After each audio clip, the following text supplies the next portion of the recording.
Hi, I'm Alex Archbold. I've been buying and selling antiques since I was a kid. Over the years, generations of our family have gotten involved in the business, and I'll search just about anywhere I can to find hidden treasures both big and small. I never know what I'll turn up next. It's about exploring new places, seeing new sights, and having fun. And even though sometimes I get over my head, we try and make things a little better along the way. This is Curiosity Inc. Hi guys, welcome to today's episode. In this episode, I'm going to attempt to do something that maybe you shouldn't normally do. I have ordered in the mail a lot of, they say about 200 ancient Roman coins that are considered junk because they're really dirty, they're not really worth a whole lot, and frankly, they're not that expensive to buy. I'm going to attempt to clean these things and see if we can actually bring them back to life, because a lot of times the sediment and the buildup on there can be loosened if you tackle it in the right way. But I'm going to go about it in a very unorthodox way. I don't recommend, I'm doing something I don't really recommend. Unless you really don't care, then go for it. But in this case, these are considered kind of junk, so it's not going to change the value too much. Well, hopefully it'll make it better because we'll be able to see what's there. But let's dive through history today and see if we can uncover what's hidden underneath some very dirty ancient coins. When you order a batch of uncleaned coins, they oftentimes come in a little baggie like this. And these would have been like found in an amphora or a big jar buried somewhere. And they're not really a high value, guaranteed they picked out anything that was gold or silver. And this is just your common sort of Roman coins. And that's okay. I mean, it'd be nice to find something really rare, but they would have gone through that too. So we're gonna dump these out into this, which is just a plastic takeout container, but it's also gonna serve as the vessel for our cleaning solution. But let's get these dumped out. Okay, let's see what we are working with here.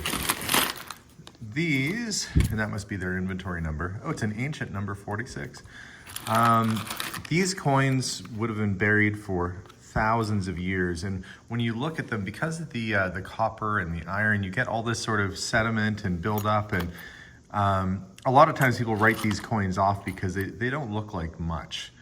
You can't really see much for detail on them, and really it's the detail that makes a coin a little bit more valuable. So what we have here is a bunch of coins that kind of have very little to no value because of the way they look right now. Very hard also to identify where these coins may have come from because of the corrosion. Now, if these coins were in better shape and you could view them, I wouldn't touch them at all, but because they're basically kind of garbagey coins right now, what I'm about to do won't hurt. I'm gonna head out to the garage and find my solution that we're gonna leave these in overnight, maybe longer, and let it do its work. It's like a reverse oxidization process that'll take and lift some of the years of sediment and silt off of here. But let's take this big clump of corroded metal and see if anything good will come out of this. Now what I'm using is actually called Metal Rescue. It's a rust remover bath, and it is non-toxic. It will lift all sorts of corrosion. Now you can use this kind of over and over again. So I've used this prior, and we're gonna just give that a nice little covering, just like so. And you'd be surprised, very quickly, you'd actually start to see, I don't know if you can see that, the bubbles, you can kind of see it. It's already doing its job. And so it's going to lift and remove a lot of the debris off of these coins. So we'll let this sit, we'll just kind of make sure that the surfaces all get covered here. And when we come back, we'll check and see just how effective this solution has been. Now you can buy this stuff or similar products at pretty much any kind of hardware store. I'm not sponsored by these guys. It's just the product that I happen to be using. So we're gonna let this sit in here, and when we come back, we'll see if it's done any good. But you can see what they look like now, like a bunch of barnacles. Be shocked and surprised to see. Hopefully we'll get some detail off of these coins and be able to figure out what they are. So progress report. It has been about 2 hours since I put the coins in what was at that point a clear liquid, and you can see just how dark this has gotten. And there's even little chunks you can see on there. Now that's not the coins being damaged. In fact, that's just the calcification and corrosion, whatever else is stuck on there, starting to loosen and come off. In fact, if we kind of look, you can start to see details appearing on these coins that we could not see before. So I'm gonna let that sit, but just wanted to show you guys how fast this stuff actually starts to work, and it will not cause damage to the coins themselves, which is fantastic. Okay, the coins have been in the solution for a while, and if you look, you can see these the clumps of this sediment just coming right off. And underneath, what we hope we're gonna find is some detail of the coin. So we're gonna get some of this stuff off of there very gently, and we'll re-soak it, and we'll go back through and see what we have. But see, you can start to see like the writing there a little bit. That was all covered in this thick, heavy sediment, where it just looks like smooth sand, but really underneath the coin's actually not that bad. So we're gonna work at this a little bit, just ever so gently take this little layer off here and see what's underneath. Look at this absolute slurry, but as it's been sitting in there, you can see that the coppery color of these ancient coins is starting to return, and in some cases, I saw one in here that looked actually kind of decent if I can find it. In some cases, they're almost cleaned completely. Like, look at this. Look at that. Just a little bit of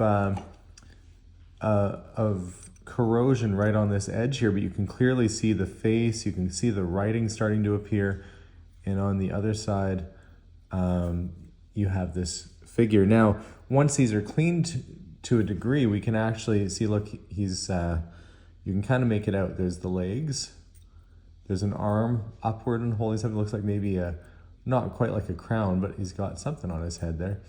So a little while longer in the solution, and we might be able to make out what era exactly these coins are from and what part of the Roman Empire. So some really good progress happening.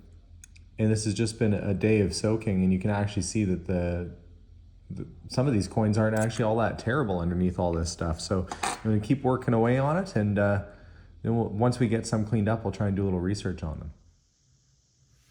It has been a bit of work going through this stuff, and I've been slowly and very carefully with a very soft bristle brush going through, and look, the detail is coming back. If you find a coin from the Lydian Empire, that would be 600 BC and the very first coin, but they were the Lydian lion was the first coin, and it was more of an oval shape, which I don't really see much like that in here. If you find one, you can place it to Tiberius. That would be the Roman ruler who was in charge when Jesus was walking the earth. So some pretty historic pieces here. And to think that that was caked and covered in essentially mud and sand for all those years and came out of this junk lot.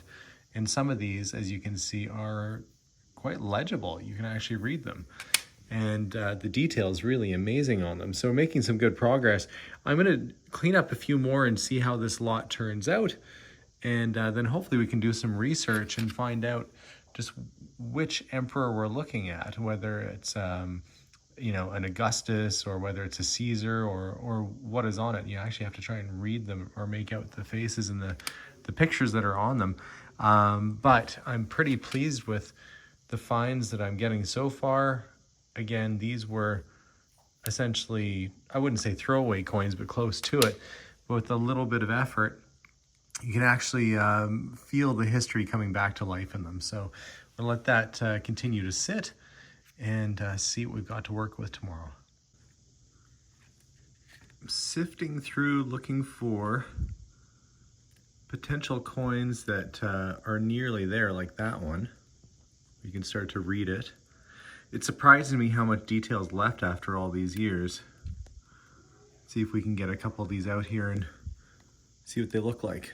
After what has been several days of letting these coins soak in very gentle cleaning, I'm left with, well, I guess two sort of piles here. Let me show you. The first are, well, there's got to be well over 100 coins in my hand right now. These are rougher, low grade. You know, there wasn't much detail left. Some of them aren't too bad, and I'll have to revisit these and go through them. But I was left with about 100 coins that actually are quite nice, and the detail is quite good. So now that I've got these cleaned up, I can actually do a little bit of research and start to figure out what I have here, and that's the step that I'm going to take next. There are a few ways that you can identify a Roman coin. One, you can look at the bust, and if you can see what is written on it, it might say Augustus or Constantine, or it might have the name of the person, very much like British currency today that shows the current ruler on the back. This is who was in charge at the time, and that was a statement of their power. On the other side, you might find something like this, which is a military gate with a star on top and two little posts. That helps to date this. I can make out just very slightly Constant, which would be Constantinius or Constantine the first or second, somewhere in there. I have to compare the busts to see who it is, but this would date to somewhere around 320 Common Era AD. So getting an idea of when these coins might have been buried or set aside, that's an awfully long time ago.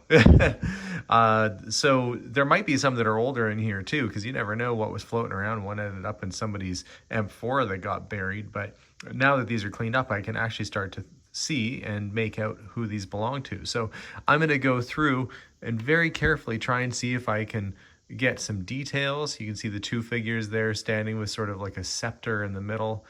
And then of course you'll have your emperor on the back and tell you who that was. And the detail on these, some of them actually turned out a little too clean.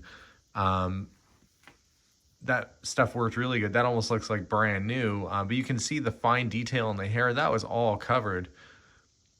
That was all covered. And there's another gate, probably from the Constantine sort of era as well. So I'm going to start doing a little sorting here and see if I can start dating and figuring out just what I have. But how fascinating to see the detail that's emerged from that mucky, muddy mess of coins that there was over 200. I paid less than $1 each for these.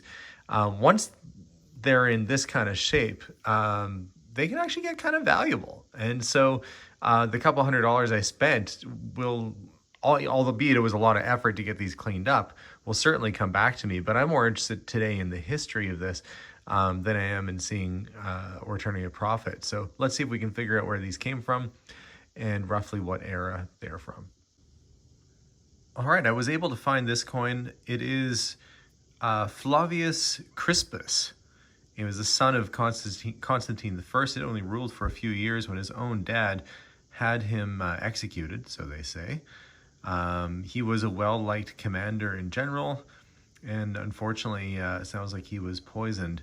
Not long on the throne, and not long would they have minted coins like this, but this would date from around the year 317 to 320, somewhere in that time frame. So this piece of history here that exists in my hand was only minted for a few years, and there we have one of them right there. I've been getting all the coins put into holders while I research them, and there's been some really interesting pictures and really interesting coins in here, and some in phenomenal shape. One that kind of stood out though, this one is totally different.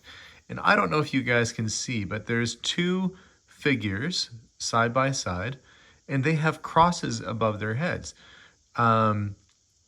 Really early sort of Christian symbols. And I don't know where this coin is from. It was in with late Roman era coins, and that would have been right near the end of the Roman Empire, or within 100 or 200 years or so of it. But I'm not sure where this coin comes from, and I can't find it online for the life of me to figure out what this is. But it's really unique. It has the two figures on it, again, the crosses above their heads, or it could be depicted as a star rather than a cross, but it looks like a cross. and these sort of looking letters and patterns on the back, but just a bit of an enigma. And I guess you're bound to find a few things like that when you're looking through thousands of year old coins. We're going to get everything packed up and do a bit of research. Okay, well, I mean, it was a heck of a lot of work to go through everything, but at the end of the day, I ended up with close to 100 nice Roman coins, and the process will continue. I mean, there's so much to go through and so much to look at there that it might take me a while before I can research all 100 of them. As for the other batch, the ones that weren't so good, well, we're going to leave those in the solution for a while and see if maybe they'll brighten up a little bit and the clarity will come back on them. But overall, really happy, really pleased. A lot of times, you know, you spend $20, $30, $40 US per coin when they're cleaned and look nice. And so for me, I paid, you know, about 75 cents or so each. So good value, but in terms of history, it's just really nice to be able to be connected with something that somebody touched thousands of years ago and be able to have that as part of the collection. So guys, I hope you enjoyed watching today's episode, and if you ever feel like doing this, I actually just found my lot on eBay. It wasn't a dramatic place to find it, it was just on eBay. So you can buy historical artifacts like that. They're very plentiful, so they're not you know, something that you're not allowed to own. You can indeed own them. But guys, thanks again for watching. I hope you enjoyed today's episode. We'll see you all soon. And don't forget to hit that subscribe button somewhere around here. Bye guys. Have a wonderful day. Bye for now.